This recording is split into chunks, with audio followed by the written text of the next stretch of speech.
नमस्कार दोस्तों, एक बार फिर से स्वागत है आपका मेरे चैनल गुरु अमृत कहानियाँ पर। अगर आपको ये कहानी पसंद आए तो चैनल को लाइक, शेयर एंड सब्सक्राइब जरूर करें।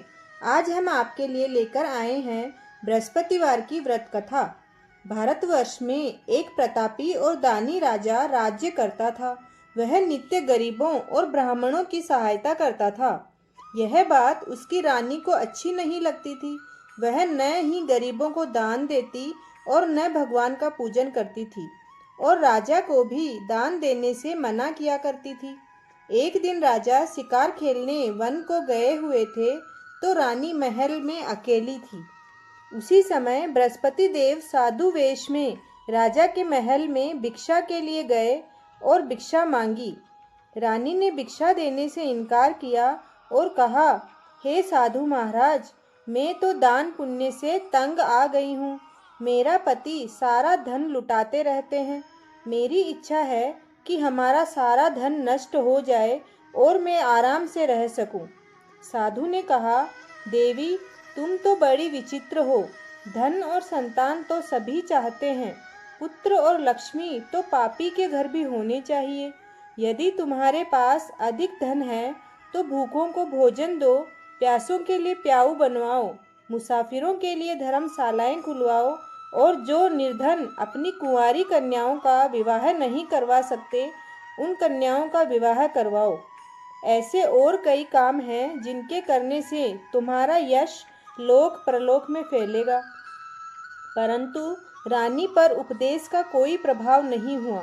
वह बोली, हे साधु महाराज, आप मुझे उपदेश न दें। मैं ऐसा धन नहीं चाहती जो हर जगह बांटती फिरूं। साधु ने उत्तर दिया, यदि तुम्हारी ऐसी ही इच्छा है तो तथास्तु। तुम ऐसा करना कि बृहस्पतिवार को घर को गोबर से लीप कर पीली मिट्टी से अपना सिर धोकर स्नान करना, भोजन में मांस मंदिरा लेना, भट्टी चढ़ाकर कपड़े धोना। ऐसा करने से आपका सारा धन नष्ट हो जाएगा। इतना कहकर वह साधु महाराज वहां से आलोक विलोक हो गए।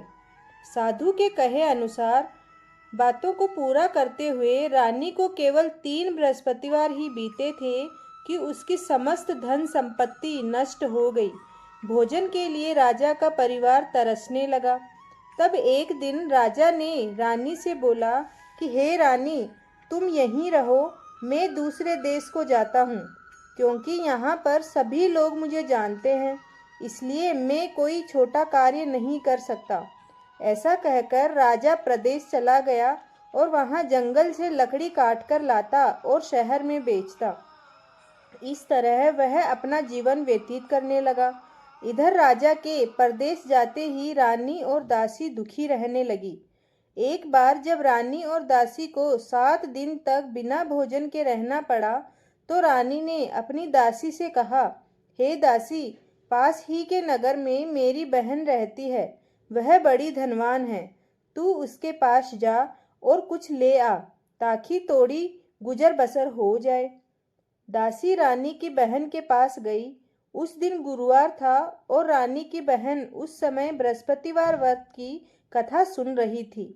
दासी ने रानी की बहन को अपनी रानी का संदेश दिया, लेकिन रानी की बड़ी बहन ने कोई उत्तर नहीं दिया। जब दासी को रानी की बहन से कोई उत्तर नहीं मिला तो वह बहुत दुखी हुई और उसे क्रोध भी आया। दासी ने वापस आकर रानी को सारी बात बता दी। सुनकर रानी ने अपने भाग्य को कोसा।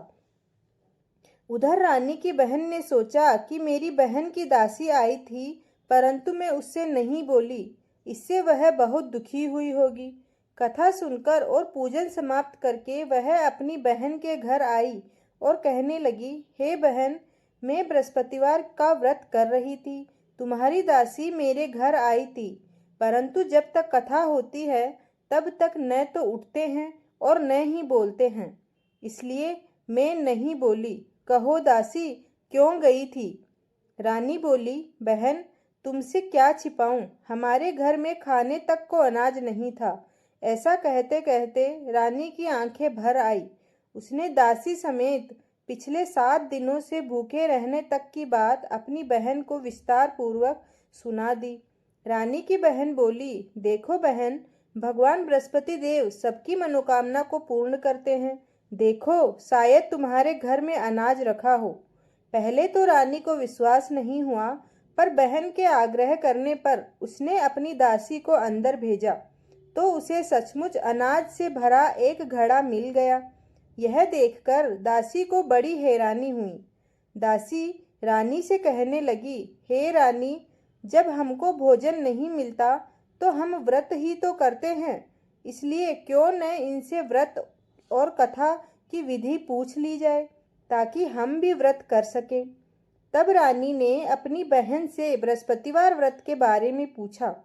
उसकी बहन ने बताया, बृहस्पतिवार के दिन व्रत में चने की दाल और मुनक्का से विष्णु भगवान का केले की जड़ में पूजन करें तथा दीपक जलाएं, व्रत कथा सुने और पीला भोजन ही करें। इससे बृहस्पति देव प्रसन्न होते हैं। व्रत और पूजन विधि बताकर रानी की बहन अपने घर को लौट गई। 7 दिन के बाद जब गुरुवार आया तो रानी और दासी ने व्रत रखा। गुड़साल में जाकर चना और गुड़ लेकर आई। फिर उससे केले की जड़ तथा विष्णु भगवान का पूजन किया। अब पीला भोजन कहाँ से आए, इस बात को लेकर दोनों बहुत दुखी थे। चूंकि उन्होंने व्रत रखा था, इसलिए बृहस्पति देव उनसे प्रसन्न थे।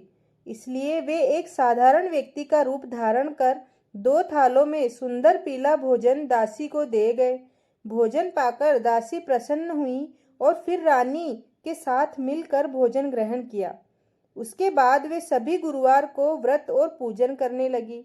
बृहस्पति भगवान की कृपा से उनके पास फिर से धन संपत्ति आ गई, परंतु रानी फिर से पहले की तरह आलस्य करने लगी। तब दासी बोली, देखो रानी जी, तुम पहले भी इसी प्रकार आलस करती थी।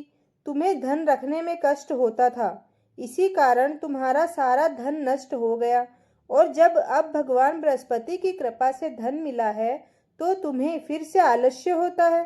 रानी को समझाते हुए दासी कहती है कि बड़ी मुसीबतों के बाद हमने यह धन पाया है, इसलिए हमें दान पुण्य करना चाहिए, भूखे मनुष्यों को भोजन कराना चाहिए और धन को अच्छे कार्यों में खर्च करना चाहिए, जिससे तुम्हारे कुल का यश बढ़ेगा और स्वर्ग की प्राप्ति होगी और पितृ प्रसन्न होंगे। दासी की बात सुनकर रानी अपना धन शुभ कार्यों में खर्च करने लगी, जिससे पूरे नगर में उसका यश फैलने लगा। उधर राजा दुखी होकर जंगल में एक पेड़ के नीचे आसन जमाकर बैठ गया। वह अपनी दशा को याद करके व्याकुल होने लगा। बृहस्पतिवार का दिन था। यकायक उसने देखा कि निर्जन वन में एक साधु प्रकट हुए। वह साधु वेश में स्वयं बृहस्पति देवता थे। लकड़हारे के सामने आकर बोले, हे लकड़हारे, इस सुनसान जंगल में तू चिंता मग्न क्यों बैठा है? लकड़हारे ने दोनों हाथ जोड़कर प्रणाम किया और उत्तर दिया, महात्मा जी, आप तो सब कुछ जानते हैं, मैं क्या कहूँ। यह कहकर रोने लगा और साधु को अपनी आत्मकथा सुनाई। महात्मा जी ने कहा, तुम्हारी स्त्री ने बृहस्पति देव की दिन बृहस्पति भगवान का निरादर किया था, जिसके कारण रुष्ट होकर उन्होंने तुम्हारी यह दशा कर दी। अब तुम चिंता को दूर करके मेरे कहने पर चलो तो तुम्हारे सारे कष्ट दूर हो जाएंगे और भगवान पहले से भी अधिक संपत्ति देंगे। तुम बृहस्पति के दिन कथा किया करो। 2 पैसे के चने मुनक्के लाकर उसका प्रसाद बनाओ और शुद्ध जल से लोटे में शक्कर मिलाकर अमृत तैयार करो। कथा के पश्चात अपने सारे परिवार और सुनने वाले प्रेमियों में अमृत व प्रसाद बांटकर आप भी ग्रहण करो। ऐसा करने से भगवान तुम्हारी सारी मनोकामनाएं पूरी करेंगे। साधु के ऐसे वचन सुनकर लकड़हारा बोला, हे प्रभु, मुझे लकड़ी बेचकर इतना पैसा भी नहीं मिलता कि भोजन करने के उपरांत कुछ बचा सकूं। मैंने रात्रि में अपनी स्त्री को व्याकुल देखा है। मेरे पास इतना भी धन नहीं है कि मैं उसकी खोज खबर मंगा सकूं। साधु ने कहा, हे लकड़हारे, तुम किसी बात की चिंता मत करो। बृहस्पति के दिन तुम रोजाना की तरह लकड़ियां लेकर शहर को जाओ। तुमको रोज से दुगुना धन प्राप्त होगा, जिसे तुम भली भांति भोजन कर लोगे तथा बृहस्पति देव की पूजा का सामान भी आ जाएगा। इतना कहकर साधु अंतर ध्यान हो गए। धीरे धीरे समय व्यतीत होने लगा। फिर बृहस्पतिवार का दिन आया। लकड़हारा जंगल से लकड़ी काटकर किसी शहर में बेचने गया। उसे उस दिन और दिन से अधिक पैसा मिला। राजा ने चना गुड़ आदि लाकर गुरुवार का व्रत किया। उस दिन से उसके सभी क्लेश दूर हुए। परंतु जब दोबारा गुरुवार का दिन आया तो बृहस्पतिवार का व्रत करना भूल गया। इस कारण बृहस्पति भगवान नाराज हो गए। उस दिन उस नगर के राजा ने विशाल यज्ञ का आयोजन किया तथा शहर में यह घोषणा करा दी कि कोई भी मनुष्य अपने घर में भोजन न बनावे, न आग जलाए। समस्त जनता मेरे यहाँ भोजन करने आवे। इस आज्ञा को जो नहीं मानेगा उसे फांसी की सजा दी जाएगी। इस तरह की घोषणा संपूर्ण नगर में करवा दी गई। राजा की आज्ञा अनुसार शहर के सभी लोग भोजन करने गए, लेकिन लकड़हारा कुछ देर से पहुंचा। इसलिए राजा उसको अपने साथ घर ले गए और ले जाकर भोजन करा रहे थे तो रानी की दृष्टि उस खूंटी पर पड़ी जिस पर उसका हार लटका हुआ था। वहां पर दिखाई नहीं दिया। रानी ने यह सोच लिया कि मेरा हार इसी मनुष्य ने चुरा लिया है। उसी समय सिपाहियों को बुलाकर उसको कारागार में डलवा दिया।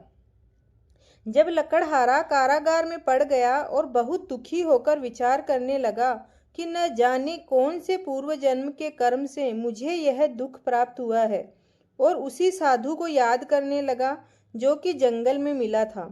उसी समय तत्काल बृहस्पति देव साधु के रूप में प्रकट हुए और उसकी दशा को देखकर कहने लगे, अरे मूर्ख, तूने बृहस्पति देव की कथा नहीं करी, इस कारण तुझे दुख प्राप्त हुआ है।